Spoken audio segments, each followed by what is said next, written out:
Edayappuram SNDP ഗ്രന്ഥശാലയുടെ നേതൃത്വത്തിൽ ഗൃഹസദസ്സ് വായനക്കൂട്ടം സംഘടിപ്പിച്ചു. പൊതുജനങ്ങൾ പുസ്തകം വായിക്കുവാൻ ഗ്രന്ഥശാലയിലേക്ക് എത്തിച്ചേരാത്ത സാഹചര്യത്തിലാണ് ഗൃഹസദസ്സുകൾ സംഘടിപ്പിക്കുന്നതെന്ന് ഗ്രന്ഥശാല president CK Jayan. Edayappuram SNDP ഗ്രന്ഥശാലയുടെ നേതൃത്വത്തിൽ 13ാമത് ഗൃഹസദസ്സ് വായനക്കൂട്ടം എടയപ്പുറം പുറത്തൂട്ട് കുഞ്ഞുമോൻ ആരിഫ ദമ്പതികളുടെ വസതിയിൽ വെച്ച് സംഘടിപ്പിച്ചു. പൊതുജനങ്ങൾ പുസ്തകം വായിക്കുവാൻ ഗ്രന്ഥശാലയിലേക്ക് എത്തിച്ചേരാത്ത സാഹചര്യത്തിലാണ് ഇത്തരം ഗൃഹസദസ്സുകൾ സംഘടിപ്പിച്ച് നാടിന്റെ ഓരോ മൂലയിലേക്കും പുസ്തകങ്ങളുമായി ഗ്രന്ഥശാല ഇറങ്ങിച്ചെല്ലുന്നതെന്ന് ചടങ്ങിൽ അധ്യക്ഷത വഹിച്ച ഗ്രന്ഥശാല പ്രസിഡന്റ് CK ജയൻ പറഞ്ഞു. പരിപാടികളുടെ ഔപചാരികമായ ഉദ്ഘാടനം Aluva taluk library council president K രവിക്കുട്ടൻ നിർവഹിച്ചു. പെരിയാറിനെ സംരക്ഷിക്കുക എന്ന ദൗത്യവുമായി തോട്ടുവ കടവിൽ നിന്നും ആലുവ മണപ്പുറം വരെ 30 കിലോമീറ്റർ 15 മണിക്കൂർ കൊണ്ട് നീന്തിയ ഹൈദരാലി കോടവത്തിനെ ചടങ്ങിൽ ഉപഹാരം നൽകി ആദരിച്ചു.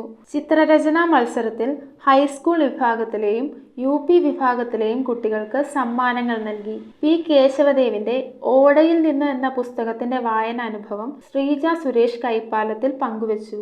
ഗ്രന്ഥശാല വൈസ് പ്രസിഡന്റ് PM അയു, senior citizen forum secretary KM Kabeer, വനിതാവേദി സെക്രട്ടറി റാണി സനിൽകുമാർ, ബാലവേദി സെക്രട്ടറി റിത മറിയം എന്നിവർ ആശംസകൾ അർപ്പിച്ച് സംസാരിച്ചു.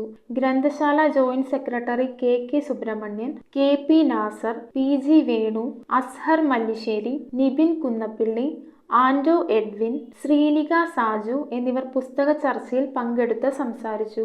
സെക്രട്ടറി CS അജിതൻ സ്വാഗതവും വനിതാവേദി പ്രസിഡന്റ് ജാസ്മിൻ അലി നന്ദിയും പറഞ്ഞു. തുടർന്ന് ഗ്രന്ഥശാല ബാലവേദിയുടെ നേതൃത്വത്തിൽ കലാപരിപാടികൾ അരങ്ങേറി. കമ്മിറ്റി അംഗം ഡോക്ടർ സൂര്യ ബാബു പരിപാടികൾക്ക് നേതൃത്വം നൽകി. ഗൃഹനാഥൻ കുഞ്ഞുമോൻ ആരിഫ ദമ്പതികൾ ചേർന്ന് കലാകാരന്മാർക്ക് സമ്മാനങ്ങൾ നൽകി. News bureau, Aluva.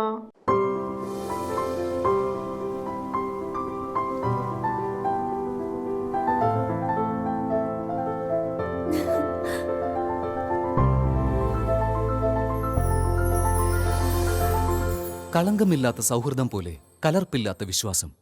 കല്ലൻസ് ജ്വല്ലറി.